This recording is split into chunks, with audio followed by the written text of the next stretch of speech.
قول لي بقى، يعني النهارده بدات تجربه الصغيرين تويوتي ثماره، شفنا احمد ابو الفتوح. ايوه. طيب، وعندك الولد مصطفى محمد اللي معار للداخليه المهاجم ده. شغل كويس جدا. وعندك كذا واحد. هل بقى قصه الشراء الجزافيه اللي بلا يعني حسيب او رقيب، مش في الفلوس، في العدد، هتتوقف الموسم اللي جاي؟ الموسم الجاي مش هنشتري اكتر من 2 او 3 بكتير ان شاء الله. ده اكيد يعني باذن الله ان شاء الله. ما اول ما الاهلي بيفاوض لعيب بتقول لا بيفاوض يا بيه. عايز اقول لك حاجه، حمودي ده مش كان في الزمالك وكنت ممكن اخليه مستمر. لما مشي شكرا مع السلامه. مؤمن مش كان الزمالك، شكرا مع السلامه. بص خلاص، الفيلم الهندي بتاع الصراع اللي زي ما كان بيقول الحرب البارده بين الاهلي والزمالك او الزمالك والاهلي انتهت الى الابد. علاقه محترمه بين محمود طاهر، علاقه محترمه بين مجلس الاداره بتاعتنا، الاجهزه الفنيه، اللعيبه، خلاص انتهى الفيلم ده. لن نسمح بالحرب البارده ترجع تاني بين الاهلي والزمالك او الزمالك. نعم.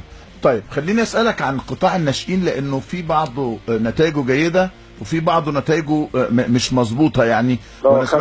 لا سيبك من الخمسه، ما وارد انهم يخسروا 5، بس الحقيقه عشان انا عندي فقره كده اسمها ملعب الناشئين فبتفرج، فالحقيقه لقيت كان يومهم وحش، ما كانوش كويسين، بس الاسبوع كله كان سيء. والنهارده برضو في هزيمه ثانيه من المقاصه 4-0. في خطا في قطاع الناشئين ومن غير الفريق. لا بس هو الفريق ده بيدربه كابتن سعيد الجدعي. اللي بيدربه مين؟ كابتن سعيد الجدعي. انت قالب على سعيد الجدعي؟ لا بالعكس، سعيد لاعب كويس طبعا، وكان مدرب كويس. هو في خطا في الفريق بيدربه سعيد الجدعي. انما انت امبارح كسبان انبي بقيه الفرقه الحمد لله كسبانه. عندك مدحت يكسب، عندك وليد يكسب. هو بس في خلل عند الفرقه. وانت اللي ما تعرفوش بقى يا كابتن ان انا بيجي لي تقرير يومي عن نتائج كل الفرق.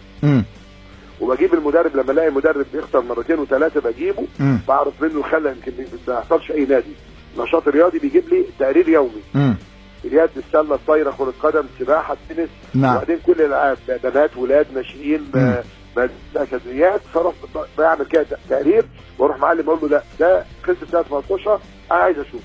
طيب يجي مش بحاسبه، بقول له ليه؟ يقول لي الخل عندك ايه؟ علاقتك مع برزنتيشن اتظبطت؟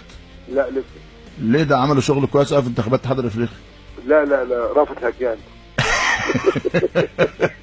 والله عملوا شغل كويس قوي في انتخابات الاتحاد. انت عارف انا اكتر واحد اختلفت معاهم، بس الواحد يقول ما له ما عليه. يا بيه رافت الهجان كان شغال. طيب ده كان رافت الهجان. طيب خليني اسالك عن مايوكا، هتعمل فيه ايه؟ وستانلي هل هيكمل ولا هيمشي؟ لا انا ما اقدرش اكمل مع ستانلي، ولا كويس ومقدم محترم، الا اذا رجع الدولار تاني، واخد بالك، ب 8 جنيه. 8 جنيه؟ يرجع 8 جنيه. ودي طبعا في ايد الاستاذ طارق عامر، وانا ببارك له من خلال الاذاعه، يعني بقول له الف الف الف الف مبروك بجوازك السعيد. طيب خلينا يعني، طب 8 جنيه ما هو مش هيرجع ب 8 جنيه، هتعمل ايه؟ خلاص ام كلثوم قالت ايه؟ عايزين نرجع زي زمان. ودلوقتي قلبي معاك معايا بالغنى، وطلعت انت صح. طلعت متى ستعرف كم اهواك يا املي. طلع ومن افسد اللي هي يعني مش عارف الفساد ايه اللي انا ايه. الله يرحم بالك، حد كان صاحبي ومحمد سلطان، كل دول اصحاب حلم بكر، فبعرف منهم من الايام. طيب مايوكا؟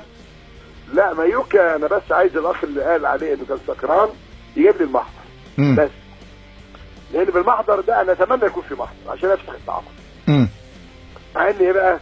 ان السكران من السكرات دي تعرف في بلادهم بيشربوا عادي، واخد بالك، لكن انا عندي بقى ما فيش عادي. انا بقى بتلكك هنا بقى خلاص. انا سلفي واخد بالك.